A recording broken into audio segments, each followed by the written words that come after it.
Assalamualaikum warahmatullahi wabarakatuh. A'udzu billahi minasyaitonir rajim. Bismillahirrahmanirrahim. Hamdan wa syukran lillah, asyhadu an la ilaha illallah wahdahu la syarikalah wa asyhadu anna Muhammadan abduhu wa rasuluhu la nabiyya ba'dah. Allahumma shalli wa sallim wa barik ala sayyidina Muhammad wa ala ali sayyidina Muhammad, amma ba'du. Anak-anakku sekalian, siswa-siswi SMP Negeri 4 Kota Kediri yang berbahagia, yang saya sayangi, yang saya banggakan. Alhamdulillah, pada pagi hari ini kita bisa melaksanakan peringatan Maulid Nabi Muhammad sallallahu alaihi wasallam. Apa itu Maulid Nabi, anak-anak sekalian? Maulid Nabi adalah merupakan sebuah peringatan hari lahir junjungan kita Nabi Muhammad sallallahu alaihi wasallam yang jatuh pada tanggal 12 Rabiul Awal berdasarkan kalender Hijriyah atau kalender Islam. Jika mengacu pada kalender yang lazim kita gunakan pada tahun 2021 ini, Maulid Nabi Muhammad sallallahu alaihi wasallam jatuh pada tanggal 19 Oktober 2021 atau tepatnya hari ini, hari Selasa. Anak-anakku sekalian yang dirahmati Allah, bagi sebagian besar umat Islam, Maulid Nabi Muhammad sallallahu alaihi wasallam diperingati dengan berbagai cara. Misalnya ada yang memperingati dengan pengajian, ada yang dengan lomba rebana, pembacaan sholawat, kegiatan berskala besar bahkan seperti di Jogja ada sekaten dan di Solo. Demikian juga apa yang kita lakukan pada pagi hari ini adalah merupakan rangkaian peringatan Maulid Nabi, hari lahir Nabi kita, Nabi akhir zaman, Khatimul Anbiya wal Mursalin, Nabi Muhammad sallallahu alaihi wa alihi wasallam. Anak-anakku sekalian, rahimakumullah, kegiatan Maulid Nabi Muhammad sallallahu alaihi wasallam ini bertujuan untuk membekali anak-anak sekalian, membekali siswa-siswi umumnya, khususnya siswa-siswi SMP Negeri 4 Kota Kediri ini adalah untuk anak-anak sekalian lebih mencintai Nabi kita, Nabi Muhammad sallallahu alaihi wasallam. Karena mencintai Nabi Muhammad sallallahu alaihi wasallam itu sangat dianjurkan. Kemudian harapannya adalah dengan peringatan Maulid Nabi Muhammad sallallahu alaihi wasallam ini, anak-anak bisa melaksanakannya. Jadi melaksanakan ajaran-ajaran Nabi Muhammad sallallahu alaihi wasallam pada kehidupan sehari-hari kita. Jadi dengan memperingati Maulid Nabi Muhammad sallallahu alaihi wasallam ini, yang pertama bertujuan untuk anak-anak agar lebih mencintai junjungan kita Nabi Muhammad sallallahu alaihi wasallam, yang semoga di yaumil qiyamah nanti kita mendapatkan syafaat dari beliau. Amin ya rabbal alamin. Dan harapannya adalah agar anak-anak bisa mengambil pelajaran, mengambil hikmah, dan kemudian melaksanakan apa yang telah diajarkan oleh Rasulullah sallallahu alaihi wasallam di dalam kehidupan kita sehari-hari. Anak-anak yang berbahagia, yang saya banggakan, yang dicintai oleh Allah Subhanahu wa taala, Nabi Muhammad sallallahu alaihi wasallam itu merupakan uswatun hasanah atau contoh yang baik. Jadi Nabi Muhammad sallallahu alaihi wasallam itu, kalau kita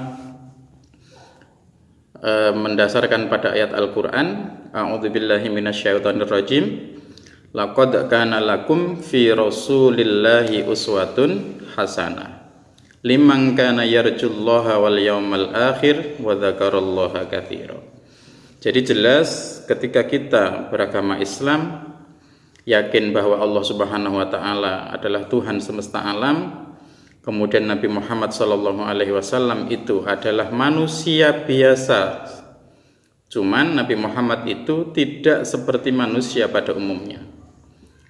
Muhammadun kal basyari, Muhammadun al bashar la kal basyari. Jadi Nabi Muhammad itu adalah manusia tetapi tidak seperti manusia pada umumnya. Nah, anak-anak sekalian, apa yang bisa kita ambil dari peringatan Maulid Nabi ini dengan kita mengambil pelajaran pada junjungan kita Nabi Muhammad SAW, terutama pada sifat-sifat beliau. Yang pertama adalah siddiq, bahwa Nabi Muhammad SAW itu adalah orang yang siddiq, yang kalau bahasa Jawa temen. Jadi orang yang betul-betul benar, teman, siddiq, ya.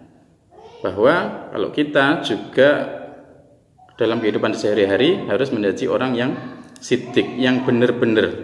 Jadi yang tekun, yang benar-benar. Kemudian sifat yang kedua adalah amanah, dapat dipercaya. Nah, kalau kemudian kita diberi amanah, misalnya anak-anak diberi amanah untuk menjadi ketua kelas, menjadi pengurus kelas, hendaknya anak-anak juga harus bisa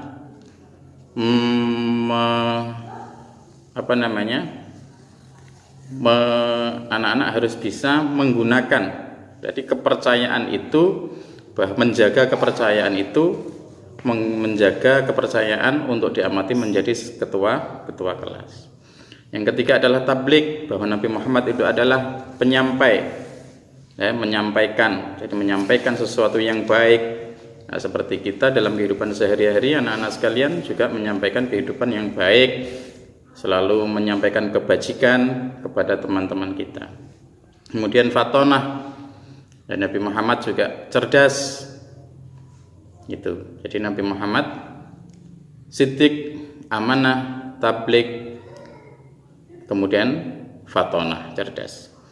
Nah, dari keempat sifat itu mari kita korelasikan terhadap tujuan pendidikan karakter yang diamanatkan oleh Undang-Undang Pendidikan. Yang diamanatkan dalam Undang-Undang Pendidikan, anak-anak pendidikan karakternya yang pertama adalah harus religius. Jadi dalam kehidupan sehari-hari, sikap dan perilaku anak-anak harus patuh dalam melaksanakan ajaran agama yang kita anut, yaitu agama Islam. Toleran terhadap pelaksanaan ibadah agama lain, dan hidup rukun dengan pemeluk agama lain. Misalnya bila bertemu dengan teman, bertemu dengan bapak ibu guru, selalu mengucapkan salam, assalamualaikum. Nah, yang temannya yang satunya menjawab waalaikumsalam. Itu contoh misalnya pendidikan karakter dalam kehidupan sehari-hari. Sholat itu yang wajib, kemudian zakat dan lain sebagainya, itu bersifat religius. Yang kedua, anak-anak harus bersikap jujur. Nah, ini apalagi jujur, seperti sifatnya Nabi itu. Meskipun kita tidak bisa sama seperti Nabi, paling tidak kita harus selaras dengan sifat Nabi. Ya, tidak mungkin kita berjalan bersama sesuai dengan sifat Nabi, tetapi kita bisanya hanya mengikuti, yaitu sifat jujur. Kemudian toleran. Nah, toleran itu sikap dan tindakan kita di dalam menghargai perbedaan agama, perbedaan suku, perbedaan etnis. Ya, karena di negara kita tentunya memang beragam suku, beragam etnis, ya, budayanya berbeda-beda. Ya, kepercayaannya juga tidak hanya satu. Jadi selain Islam juga ada agama lain. Yang keempat adalah disiplin. Nah, disiplin itu misalnya ketika berangkat sekolah masuknya jam 7, ya jam 7 kurang 15 sudah siap, seperti itu. Kemudian kerja keras, apalagi ini kerja keras bagaimana kaul yang sering kita dengar, man aradad dunya fa alaihi bil ilmi wa man aradal akhirata fa alaihi bil ilmi wa man aradahuma fa alaihi bil ilmi. Kemudian kalau yang lain misalnya bekerjalah bahwa bekerjalah dengan keras seakan-akan engkau akan hidup selamanya. Kemudian beribadahlah bahwa seakan-akan engkau akan mati besok. Jadi bekerja keras. Kemudian kreatif, berpikir dalam melakukan sesuatu untuk menghasilkan cara atau hasil yang baru yang baru dari sesuatu yang telah kita miliki. Kemudian mandiri. Mandiri itu adalah sikap dan perilaku yang tidak mudah tergantung pada orang lain dalam menyelesaikan tugas. Kemudian demokratis, tentunya di dalam ajaran agama kita selalu diajarkan untuk musyawarah. Kemudian rasa ingin tahu, kemudian peduli sosial, itu tentu wa ta'awanu 'alal birri wat taqwa wa la ta'awanu 'alal itsmi wal udwan. Kemudian rasa tanggung jawab. Jadi kita harus bertanggung jawab terhadap apa yang kita lakukan, itu pasti diajarkan oleh agama. Jadi apa yang kita lakukan selama ini, apa yang kita lakukan di dunia ini, pasti nanti oleh Allah akan dimintai pertanggungjawabannya. Maka anak-anak dalam kehidupan sehari-hari, misalnya di sekolah ada kegiatan pramuka, mengajarkan rasa tanggung jawab. Saya kira itu anak-anak sekalian. Untuk lebih lanjut nanti kita akan mempelajari di dalam pertemuan tatap muka. Semoga kita selalu mendapatkan kesehatan, diberi rezeki yang banyak oleh Allah Subhanahu wa taala, bermanfaat, barokah fid dunya wa dunya wal akhirah. Wal afwa minkum. Wassalamualaikum warahmatullahi wabarakatuh.